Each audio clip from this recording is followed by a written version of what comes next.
So we've got this stunning kingfish, the beautiful local sea herbs that are really in season now that the sun's out. The sandfire started to green up now, so it's super crunchy and really salty. The little tips of the sea blight have really got a lot of moisture in them now, so they're really crunchy and succulent and stunning.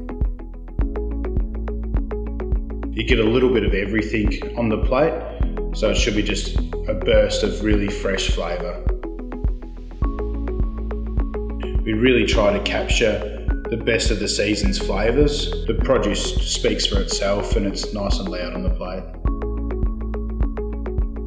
So this dish we've been thinking about for a while, and I've done a few different versions of it. We actually had it wrapped in nasturtium leaves at one point. And it all comes back to the beautiful product that we have at our back door, and it's really a focus on the fresh succulents and sea herbs that we have within a 5-minute drive from the winery.